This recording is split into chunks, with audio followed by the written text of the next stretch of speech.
Welcome to Inspired Change, a new inspirational and motivational broadcast that strives to empower men in a positive way, designed to educate, empower, and inspire even the busiest individual on the go over that first cup of coffee. Please join me in welcoming Gunter, international psychologist, author, speaker, and producer. Welcome everybody to another episode of Inspired Change. So, is the season should be jolly, or is it? In the sort of profession that I'm pursuing and have been pursuing for a long time, one of the things that I learned very quickly was that this is a season that represents or presents many people with some really serious challenges. For some people, it's a period of grief, remembering those that they've lost. For other people, it's being confronted with what you do when you have really serious conflicts in the family, where the expectation is that we still get together in a jolly way, sharing food and presents and chit-chat. But again, is it really always what it's cracked up to be? Now, I like to think about this period of time as especially important for children and how we think about children and what we do for them. The other part of it is I like to think about this time as a time of reflection. And it's not simply about the material things, which in themselves can bring a lot of pressure on people. It makes it very, very difficult. So, unless you're materially well off, this could be an extraordinarily stressful time. And adding on to that, even if you are materially really, really well off, the emotional and psychological challenges that can come at this point in time, in this so-called festive holiday season, need to be taken into account. So the question that I want to pose to everybody is, how can we make this particular Christmas and holiday season something that we can reflect back on and go, yeah, you know what? Despite the fact that the last 18 months to 2 years, for some of us, it's been very much 2 years where we've struggled with the pandemic, and that's brought with it many, many, many challenges in of itself, let alone holidays. People have been isolated, people have been separated from the loved ones, from friends, from the people at work, our social networks. All those things have had a massive impact as we are coming into this particular holiday season. Now, simply from my point of view, last year was the year that we were in my area completely locked down. Now, I have a great deal of respect and pride in my community up here because we did it really, really well. We locked down hard and we got through, a pretty difficult period of time. And we're still able to do the best that we could in celebrating this holiday season. But what about this year?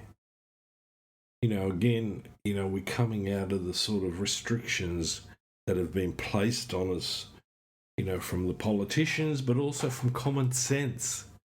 We don't want to prolong this pandemic more and more and more.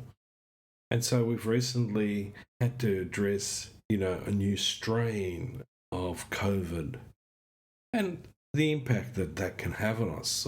Some of us are very anxious about, are we going to get through this holiday period without being locked down? That spectre still hovers over the top of us. So what can we do? Again, I'm going to address this to all of you. What can we do individually and collectively to make this as good as it can be under the circumstances?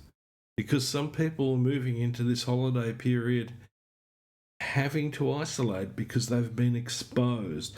They might have been tested positive. And it is important that we don't just think about ourselves in this period, but that we consider others and our community's well-being. One of the things that's always concerned me about the well-being movement is that it's an extraordinarily individualistic way of looking at being. I was listening to an author, and I can't remember his name because it was in the car. I didn't have any opportunity to take out a notepad and write down his name. But he talks about where's the well of being in your village. And I loved that analogy. I loved that metaphor that in the midst of our community, we have a well that we can dip into, that from which we can draw the sustenance, the nourishment, and the hydration that's needed to sustain life, to sustain living. So again, the question is, what are each and every one of us going to do? Now, I'm obviously leading up to the idea that, I'm going to present to you some tips about what might help. Now, obviously, much of that is going to be about you as an individual and what you can do for yourself. But if you're taking care of yourself, right, you're going to be in a much better space to begin to care and nurture others. It's always the same equation, isn't it? If you look after yourself, you're going to be able to be there for others. If you don't, you might be able to be there for a very short period of time, but then things will change, things will stop, and you will burn out. So the first thing that I want to place into the forum here is that, okay, what are the general things in your life that are going to create stress? Now, one of the first things that comes to my mind around this period of time, and I'm a bit sheltered in a way because my wife has a tendency to take care of a lot of the practical things around Christmas because unfortunately or fortunately as a psychologist, this period of time represents an extraordinarily busy one for me at work. So I don't get much of an opportunity to go out there and participate in the shopping frenzy and so on. Not that I'm really keen to do that in the first place, but there's certain elements of it where I do like to be involved. So the key thing that I'm getting to and in this instance is that most of us are going to wind up being busier and busier and busier. And so what's the antidote for that in a way?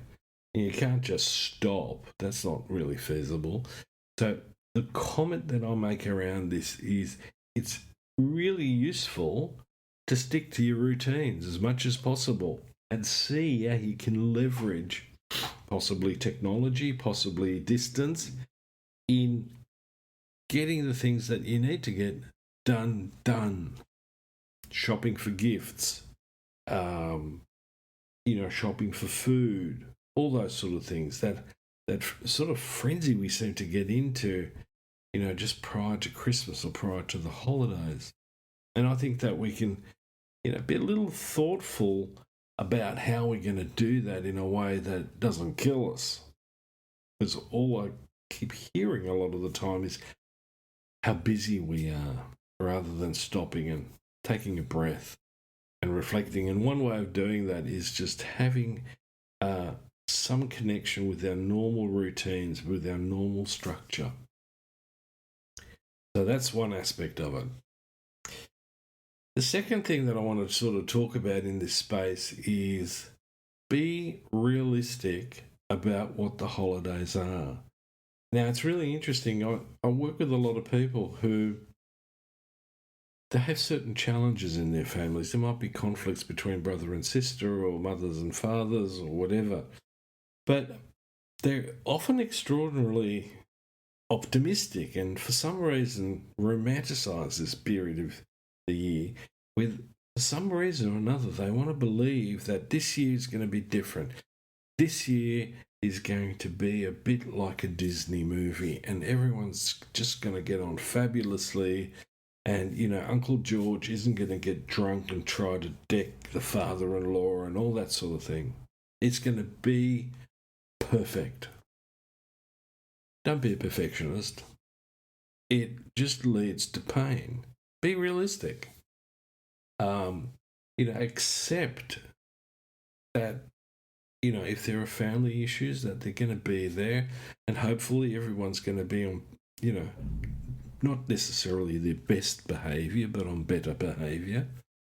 And so that leads me to the third point, which is that create some boundaries for yourself. Create some sense of being able to go, right now, I need just some space. So if you're at a really, really busy family party, sometimes 5-10 minutes being on your own in the backyard, or, just taking yourself out of the hustle and bustle and just catch a breath. Regroup, center yourself, and then come back into the fray. It makes a lot of difference.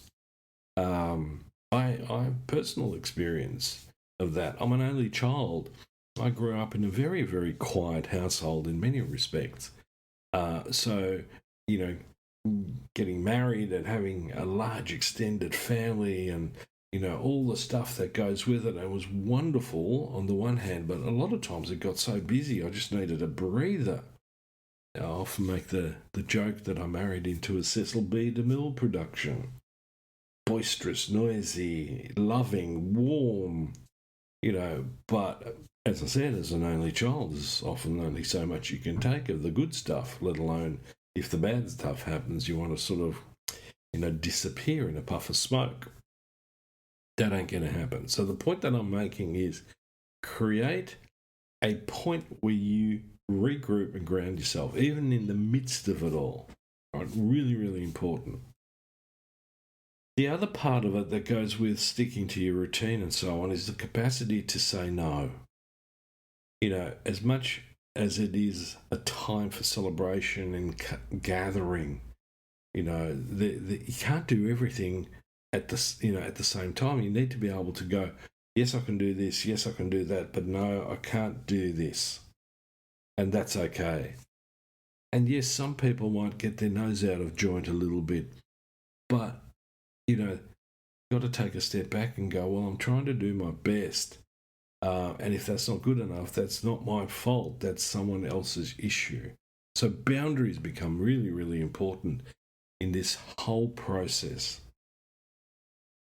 The other thing, and this is where stoicism really comes into the fore in a way, is, be reality-based, like I said before, but also be flexible and adaptable. Things can go wrong.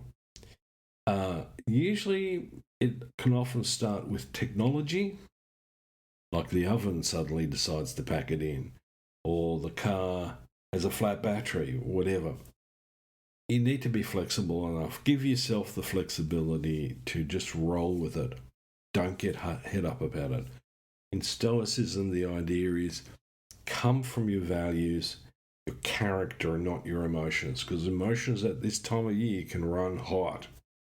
Things aren't delivered, things break down. So-and-so is throwing a spanner in the works because they're bringing a new person into the group. That's stressful. So flexibility at this point in time is going to lead to adapting to the changes in circumstances a lot more. Because remember, for a lot of us, we haven't really socialised for quite a while. So for some of us, suddenly being social again produces anxiety. So you need to find a way in which you can reduce that anxiety, and being kind to yourself in that space is a really, really good way of offsetting the stress. But that also means being kind to yourself by taking time out, being kind to yourself by saying no, being kind to yourself by just putting your feet up for a bit. in between all the activity. So that's very, very, very important. The other aspect that comes up in this is, if there is some conflict, how am I going to deal with it? Is this the time of year to really try to sort out some of those unresolved issues that often hover within the context of the family? Now, my answer is that this is not a good time to do that. My view is that it's not a good time to do that because in most situations, a lot of stuff's fueled by alcohol. And that brings me to another issue, which is that for a lot of people, the holiday season, Christmas, represents a period of excess. We give ourselves permission to eat, drink, and be merry. Except sometimes the merry gets compromised because we're drunk. This is a period of time when we probably should be best focused on moderation. Take it easy. Not just with the food, but definitely with the booze and other things, if they should present themselves. A lot of this period requires actually quite a clear mind, quite a clear head. Now, I'm not saying we should be, monastic in our approach to this, but it is reasonable to suggest that we just need to be a bit moderate. Enjoying drinks is not a problem, because I can tell you from watching and working with people, being drunk represents a definite lack of enjoyment. Ultimately, the piper needs to be paid. And so that's really, really important to keep in mind. It is one of those things that we often lose sight of, though. And then we have to deal with consequences, the repercussions of not just our behaviour, but other people's behaviour as well. So in that whole process, begin to think about what this period is really about. And as I hinted before, this period is about who I am, who we are, and what the values are that we want to live by. And it's, not just for those people who are religious, but for all of us in the community. These are overarching principles of kindness, generosity, compassion, tolerance. To have an optimistic view of each other and potentially the future. All right, we're going to be going into a new year. Now, optimistically, hopefully, this is going to be a better new year than it was last year. All right, we started off with a bit of a bang after we came out of lockdown, but it soon turned pear-shaped. There was a perfect storm brewing on the horizon, and some of us got caught off guard because we were just that bit too optimistic. So let's balance that optimism with some realism. One of the things that I suggest to a lot of my clients is I think it might be better to steer away from New Year's resolutions. Most of the time, we don't actually stick to them anyway. So why torture ourselves with this one point in time where we make this seeming commitment to something that is either desirable but not necessarily realistic, and we generally don't have a clear idea about how we're going to tackle it.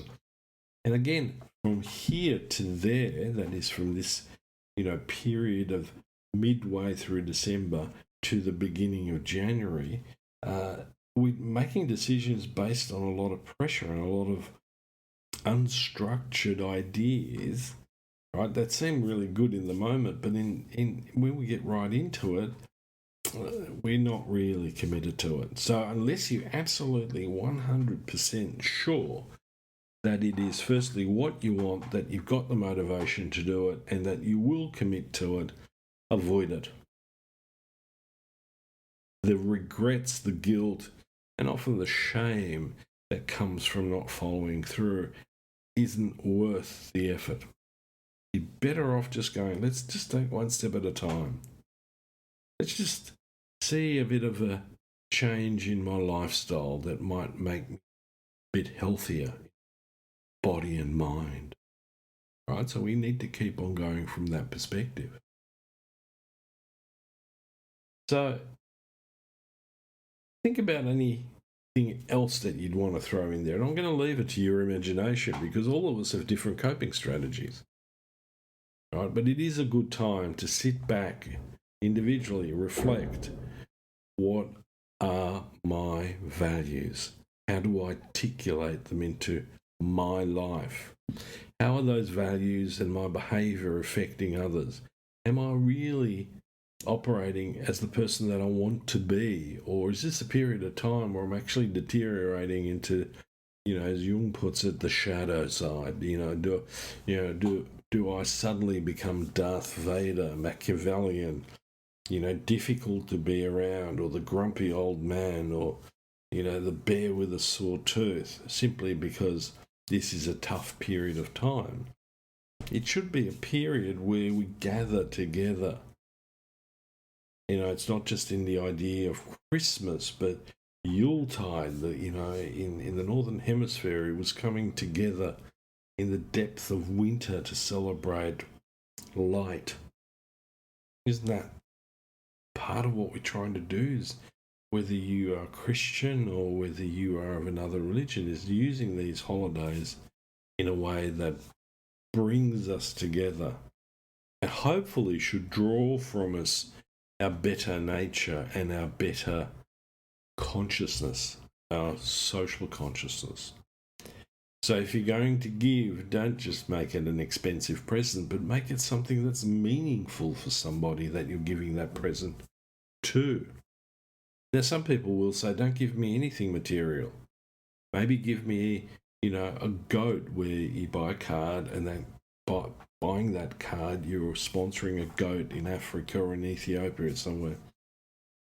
If that's what they want, that's what they want. I wouldn't necessarily then go out and buy them a $10,000 diamond ring. That's probably not going to resonate well with them. So be thoughtful in this period of time, not just of your needs, but also the needs of others. And it is particularly the case with children. I mean, a lot of little kids are going to get dragged around geographically to a lot of different places. So remember, they are not necessarily going to be happy campers. Some of them are going to be quite irritable, and they're going to make stuff difficult. Remember, it wasn't their choice to travel 50 kilometres in one day from one meal to the next to meet uncles, aunties, da-da-da-da-da. They're coming along because this is what mum and dad are doing. And yes, the benefit is that we get attention, we get some nice food, but that doesn't mean they're going to be on their best behaviour. So give them a little bit of a break. Now, elderly people are often going to be really reflective in this particular period of time. They will have lost some of their friends, some of their family. And when we take them in, when we bring them together into the fold of the family and friends, let's be conscious that for them this period may also be one of grief and not just joy, and see whether we can lighten the load for them by being there for them. And yes, you might have heard that story for the 50th time. Don't try to. So on that note, I just thought I'd leave you with those few thoughts for this holiday season. Please think about it, and hopefully you will have a better one than you might have otherwise had. Until next time, this is me signing off. Thank you for listening to Inspire Change with Gunter. Gunter Swoboda does individual and group coaching for men looking to grow. For more information on this and the global Making Good Men Great movement, check out goodmengreat.com to get into contact. If you have a topic for the show or would like to be a guest on the air, please email producers at miranda@noirtainment.com. That's Miranda, Miranda, @ Noirtainment, NOIRTAINMENT.com. Thank you, and always keep inspiring change.